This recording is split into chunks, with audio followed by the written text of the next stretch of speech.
Good morning students. आज का हमारा टॉपिक है क्राउड्स मेथड। ठीक है, लास्ट लेक्चर में जो हमने किया था वो क्राउड्स ट्रायंगुलराइजेशन मेथड था और ये क्राउड्स मेथड है। ठीक है, दोनों में डिफरेंस है तो आपको ध्यान रखना है। जब ट्रायंगुलराइजेशन आए तब आपको वो मेथड अप्लाई करना है और अगर क्राउड्स मेथड आए तो आपको ये मेथड अप्लाई करना है। ठीक है, this method is more convenient in comparison to other methods as it involves less computational work. इसमें ये मेथड ये क्या कह रहा है कि बाकी सभी मेथड के कंपैरिजन में कन्वीनियंट है क्योंकि इसमें कंप्यूटेशन वर्क क्या है, कम है। क्या होगा, सबसे पहले वही सिस्टम ऑफ इक्वेशन दिया हुआ होगा, उसके बाद उसको हम मैट्रिक्स की फॉर्म में लिखेंगे। ए एक्स भी हमारे पास ये मैट्रिक्स आती है। इस मेथड में हम क्या करेंगे, डिराइव्ड मैट्रिक्स निकालेंगे ऑग्यूमेंटेड मैट्रिक्स से।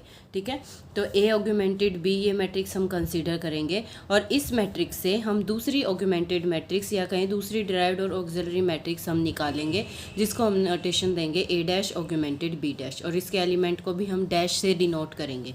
ठीक है, तो ये सारी वैल्यूज़ हमें फाइंड आउट करनी है और ये वैल्यूज़ आप कहाँ से निकालोगे, जो हमारे पास ऑग्यूमेंटेड मैट्रिक्स जो हम डिराइव्ड मैट्रिक्स लेकर चले थे उसकी हेल्प से हम इस डिराइव्ड मैट्रिक्स के एलिमेंट्स निकालेंगे। किससे, जो ऑग्यूमेंटेड मैट्रिक्स हम लेकर चले हैं उसकी हेल्प से। तो आप क्या करोगे, इसके एलिमेंट्स निकालने के लिए आपको क्या करना है, आपको कंपैरिजन करना फिर से ही। क्या, किस तरीके से, the elements of first column of new matrix are same as that of A augmented B. जब आप नई मैट्रिक्स के फर्स्ट कॉलम के एलिमेंट्स निकालोगे तो वो आपके पास वही एलिमेंट्स रहेंगे जो इसके एलिमेंट्स होंगे। ठीक है, तो A11 डैश की वैल्यू A11 ही रहेगी, A21 डैश की वैल्यू A21 और A31 डैश की वैल्यू क्या आएगी, A31। तो ये तीनों एलिमेंट्स आपके पास निकल जाएंगे।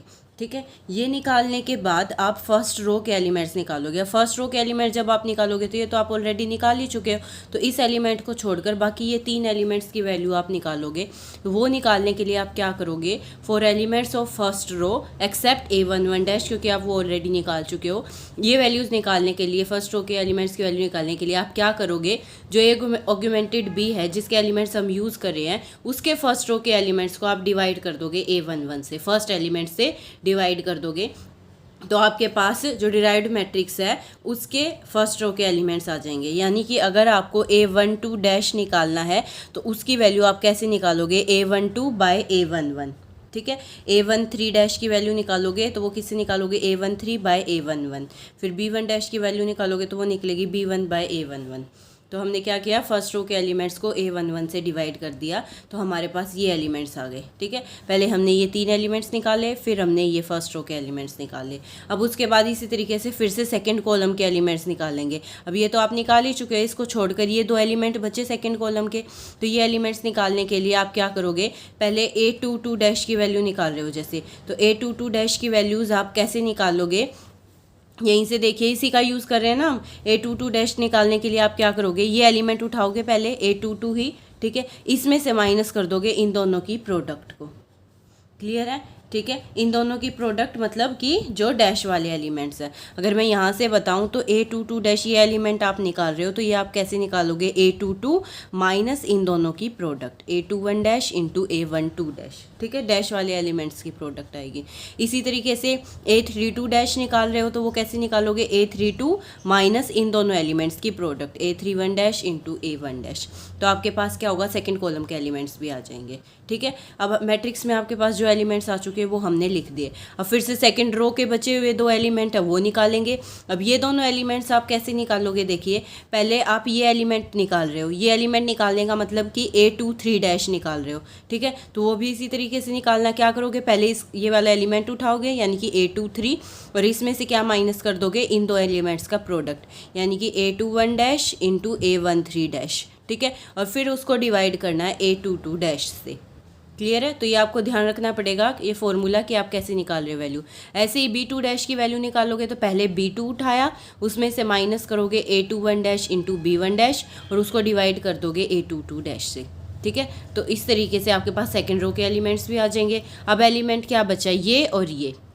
पहले ये एलिमेंट निकालेंगे, ये एलिमेंट यानी कि A33 डैश निकालोगे। तो A33 डैश निकालने के लिए आप क्या करोगे, पहले ये एलिमेंट उठाओगे यानी कि A33, इसमें से माइनस क्या करोगे A31 dash into A13 dash, फिर माइनस करोगे A3 dash A32 dash into A23 dash. ठीक है, पहले ये दो और ये दो, ये इनका प्रोडक्ट A33 में से माइनस कर दोगे तो आपके पास क्या वैल्यू आ जाएगी, A33 डैश। ठीक है। उसके बाद क्या निकालोगे, B3 निकालोगे। B3 निकालने के लिए भी आपको इसी तरीके से करना है। B3 में से आप माइनस कर दोगे इन दोनों की प्रोडक्ट और फिर इन दोनों की प्रोडक्ट और उसको डिवाइड कर दोगे A33 से। देखिए यही कर रखा है। B3 निकालने के लिए B3 में से पहले उन दोनों की प्रोडक्ट यानी कि A31 इंटू B1 माइनस किया, फिर A32 इंटू B2 माइनस किया और फिर किससे डिवाइड कर दिया, A33 से। तो इस तरीके से आपके पास ये जो हमने डिराइव्ड मैट्रिक्स कंसीडर की थी इसके सारे एलिमेंट्स आपके पास आ जाएंगे। ये एलिमेंट्स आने के बाद आपको क्या करना है, इस तरीके से ये बॉक्स बना लो जिससे आपको ध्यान रहे। तो पहले B3 जो है वो X3 के इक्वल आएगा, ठीक है। एक अननोन निकल गया। अब उसके बाद दूसरा X2 अननोन निकालने के लिए क्या करोगे, B2 माइनस इसको मल्टीप्लाई कर दोगे X3 से, यानी कि A23 इंटू X3, ठीक है। फिर लास्ट X1 निकालने के लिए X1 आएगा यहाँ पर। X1 निकालने के लिए आप क्या करोगे, B1 में से माइनस करोगे, इसको तो मल्टीप्लाई करोगे X2 से और इसको मल्टीप्लाई करोगे X3 से। ऐसे याद रख सकते हो X1 X2 X3, ठीक है। इसको X2 से मल्टीप्लाई किया और इसको X3 से, इसको सब्ट्रैक्ट कर दोगे। तो इस तरीके से बात X1 X2 X3 आपके पास तीनों अननोन्स आ जाएंगे जो आपको निकालने थे, यानी कि आपको गिवन सिस्टम ऑफ इक्वेशन का सोल्यूशन मिल जाएगा, ठीक है।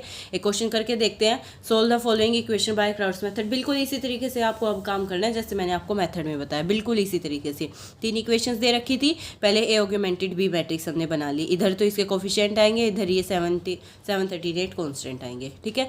अब जो मैंने आपको क्या बताई थी, आपको डिराइव्ड मैट्रिक्स जो A ऑगमेंटेड B है वो मैट्रिक्स आपको निकालनी है, ठीक है। ये मैट्रिक्स निकालने के लिए अभी मैंने आपको बताया किस तरीके से फॉर्मूला लगाना है। तो पहले तो आप फर्स्ट कॉलम निकालोगे। फर्स्ट कॉलम मैंने आपको बताया था यही एज इट इज़ रहेगा, 1 3 4, यानी कि A11 1 आएगा, A21 3 आएगा और A31 क्या आएगा, 4 आएगा, ठीक है। उसके बाद फिर फर्स्ट रो के बचे हुए एलिमेंट निकालोगे। ये 3 एलिमेंट्स के लिए मैंने क्या फॉर्मूला बताया था, इसको डिवाइड कर दोगे A11 से, फिर इसको डिवाइड कर दोगे A11 से और इसको भी डिवाइड करोगे A11 से, यानी कि A12 की वैल्यू क्या आएगी, A12/A11, फिर A13 की वैल्यू आएगी A13/A11 और इसी तरीके से B1। ये सारी वैल्यूज़ आपके पास आ जाएंगी।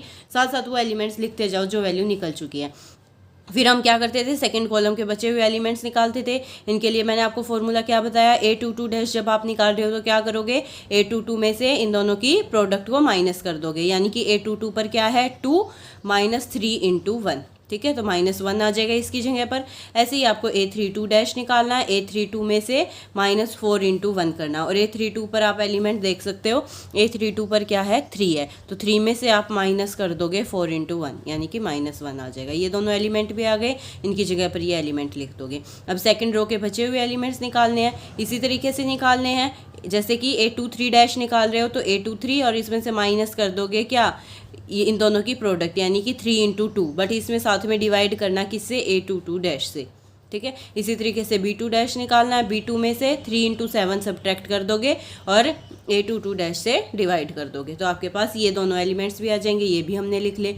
फिर इसके लिए मैंने आपको क्या बताया था, A33 में से माइनस करोगे 4 इंटू 2 और फिर माइनस करोगे -1 इंटू 2, ठीक है। तो ये आपके पास ये A33 की वैल्यू आ जाएगी। और B3 के लिए सेम बताया था, एक्स्ट्रा क्या बताया था, इसको A33 से डिवाइड भी करना है, यानी कि B3 जब आप निकाल रहे हो तो क्या करोगे, B3 में से माइनस करोगे 4 इंटू 7 को और फिर माइनस करोगे -1 इंटू 8 को, और फिर A33 से इसको डैश से इसको क्या कर दोगे, डिवाइड कर दोगे, यानी कि इसको 4 से आप डिवाइड कर दोगे, ठीक है, -4 से। तो आपके पास वैल्यू आ जाएगी B3 की। अब सारी वैल्यूज़ आ गई हैं, तो A ऑगमेंटेड B जो ये मैट्रिक्स थी आपके पास, इसमें ये सारी वैल्यूज़ आप निकाल चुके हो, ये वैल्यूज़ इसमें पुट कर दो। उसके बाद मैंने आपको ये बॉक्स बनाने के लिए बोला था, ये वैल्यू तो किसकी आ गई, X3 की ही आ गई है।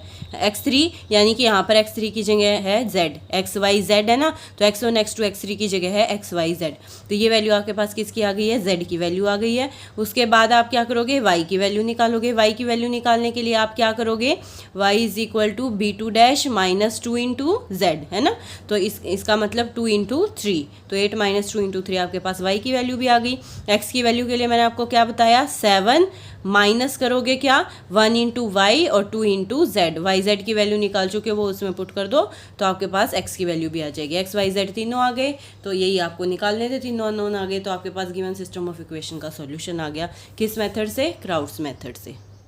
तो इस मेथड में आपको ये ध्यान रखना है कि आप एलिमेंट्स किस तरीके से निकाल रहे हो डिराइव्ड मैट्रिक्स के, यानी कि A dash augmented B dash matrix के जब आप एलिमेंट्स निकाल रहे हो तो आप इसी तरीके से इसी पैटर्न पर निकालोगे जो पॉइंट्स इसने बता रखे हैं, यानी कि सबसे पहले फर्स्ट कॉलम के, फिर फर्स्ट रो के बचे हुए एलिमेंट, फिर सेकंड कॉलम के बचे हुए एलिमेंट, फिर सेकंड रो के, थर्ड कॉलम के, फिर थर्ड रो के, इसी सीक्वेंस में आपको ये 6 पॉइंट में ये सारी वैल्यूज़ निकालनी है, यानी कि A dash augmented B dash के सारे एलिमेंट्स की वैल्यू इसी तरीके से निकालनी है। ठीक है।